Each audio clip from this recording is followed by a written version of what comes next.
fidèles à notre programme télévisé et nous reprenons la suite de notre cours concernant la délivrance d'Israël.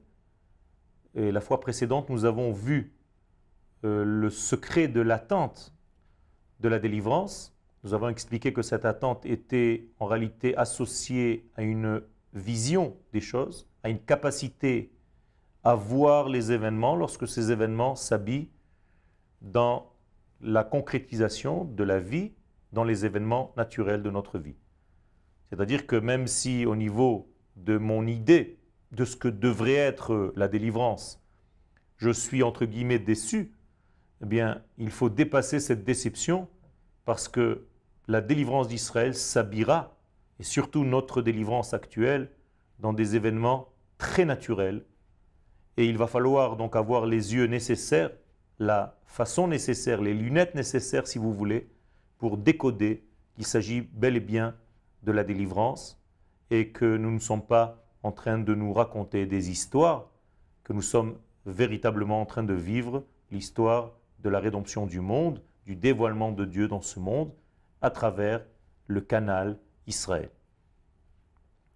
Aujourd'hui, nous allons donc continuer, et le Rav Harlap, dans son développement concernant donc cette délivrance, nous dit Bichlal hatzipiyah leYeshua, si nous voulons parler de cette attente messianique, eh bien, il faut mettre en relief un degré primordial.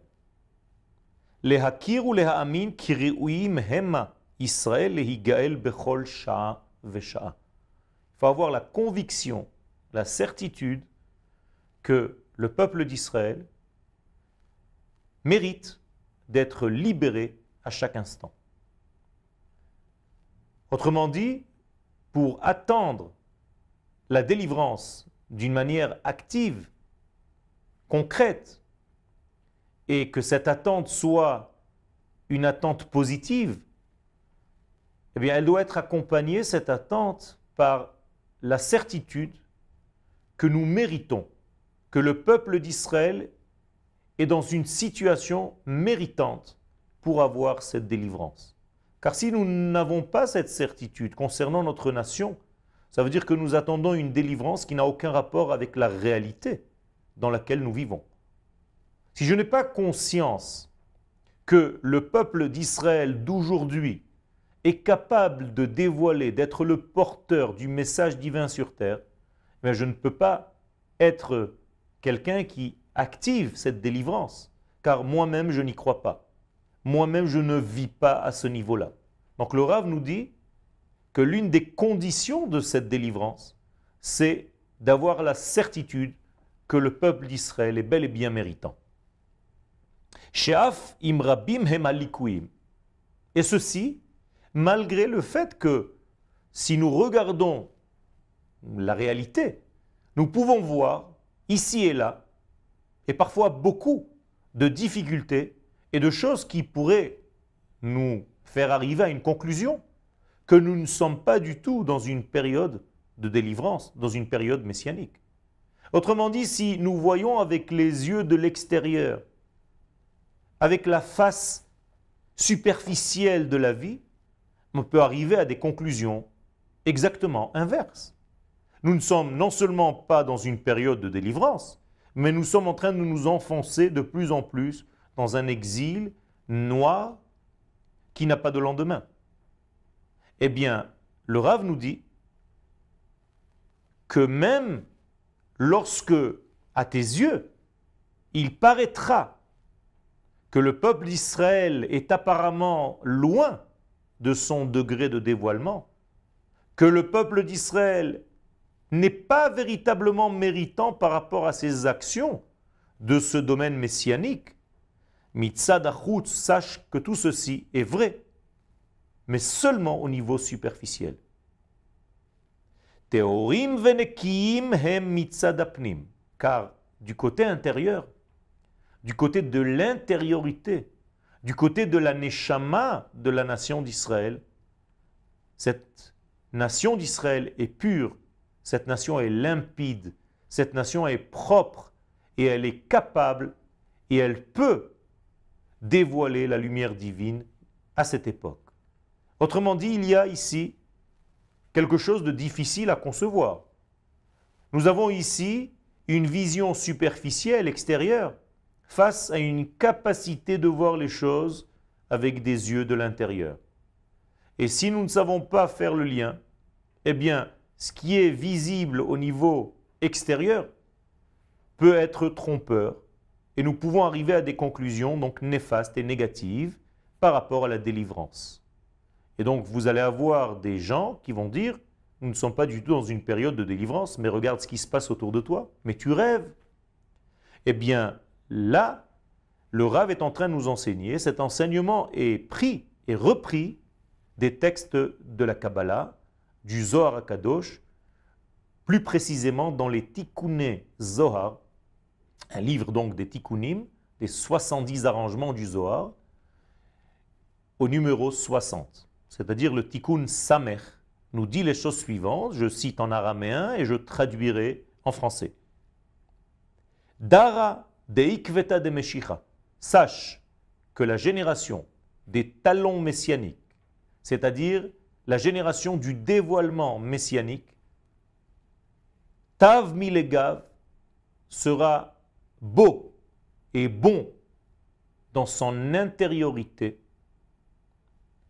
ou les Vusha dile bish, alors que extérieurement, au niveau des vêtements, les vêtements seront très vilains, pas beaux du tout, pas beaux à voir, et donc tu verras quelque chose qui est de l'ordre de l'extérieur qui te paraît complètement loin de ce que tu pensais, de ce que tu imaginais concernant la délivrance, alors que réellement, dans ce qui se trame à l'intérieur, dans un élément, dans un degré sous-jacent, eh bien, se dévoile véritablement la bonté, l'image réelle de la nation d'Israël qui, elle, est bonne dans son intériorité.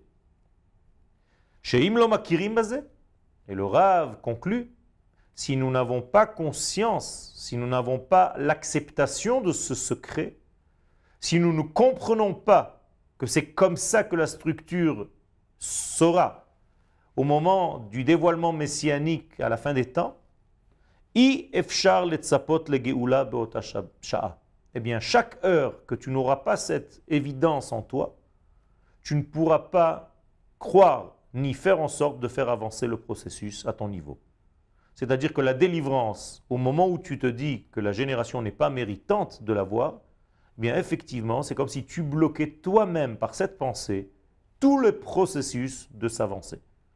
Donc si tu te dis ce n'est pas encore le temps, ce n'est pas encore la génération en question, ce n'est pas cette génération en tout cas qui verra le Mashiach, toutes ces paroles négatives proviennent donc de ta vision superficielle de l'être Israël, de la nation d'Israël sur sa terre, à commencer par des paroles. Regarde, ils n'observent pas le Shabbat, ce sont des gens qui sont complètement mécréants, ils mangent du pain à Pessah et ils font toutes les abominations possibles et imaginables. Comment veux-tu que cette génération en question soit porteuse du message messianique? Est-ce que tu plaisantes? Eh bien, ça c'est tout le secret du Zohar. Le Zohar nous enseigne qu'à la fin des temps, eh bien, il y aura ce paradoxe entre la facette extérieure qui sera comme je viens de le décrire, et peut-être même pire, par rapport à la facette intérieure qui, elle, restera dans sa pureté totale. Comment est-ce possible une chose pareille? Eh bien, nous sommes à l'image de cet exemple. C'est-à-dire que nous sommes l'exemple même de cette chose-là. À l'intérieur de nous, nous avons une neshama qui reste sans cesse dans sa pureté initiale. Ce que nous disons le matin lorsque nous levons de notre sommeil, Elohai neshama shenatat abitehora. La neshama Akadosh Baruch Hu que tu as placée en moi, elle est pure. Alors, où est le mal? Eh bien, le mal ne réside pas dans la neshama, mais dans les actions extérieures, superficielles. La neshama, elle, reste pure, et ce sont les actions qui sont peut-être mauvais et vilains. De la même manière qu'on ne peut pas dire à un enfant qui a fait quelque chose de mal, tu es mal. Non, toi, tu es bien. Mais tes actions sont mauvaises. Si vous ne savez pas faire cette différenciation, si vous ne savez pas faire cette nuance, si vous faites un amalgame entre l'homme et ses actions, vous tombez très bas et le pessimisme gagnera sur votre optimisme au niveau de la délivrance du peuple d'Israël. Alors que la vision du Zohar est une vision optimiste du peuple d'Israël, et cette vision optimiste du peuple d'Israël nous enseigne que malgré les apparences trompeuses, malgré le négatif extérieur, superficiel, sache qu'il se cache à l'intérieur de cette nation d'Israël la capacité, en hébreu la ségoula, d'être donc le porteur de ce message divin sur terre. Et si nous n'avons pas conscience de ce secret, et c'est pour ça qu'il est important de l'étudier, eh bien nous serons en plein mouvement de liberté, en plein mouvement de libération, sans savoir même qu'il s'agit là d'une période messianique. Nous allons vivre des événements dans notre temps et nous n'allons pas comprendre que ces événements s'inscrivent effectivement, réellement, dans le processus messianique qu'Akadosh Baruch Hu avait déjà prévu. Et c'est dommage donc de rater ce qui est en train de se passer, de se tramer devant nos yeux. Et parce que nous sommes bloqués dans un système de vision superficielle, on se refuse à croire que notre génération est méritante. Donc il faut faire très attention à ce degré-là.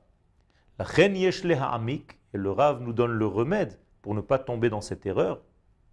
Il faut approfondir Bikdushatam chez l'Israël dans la sainteté du peuple d'Israël.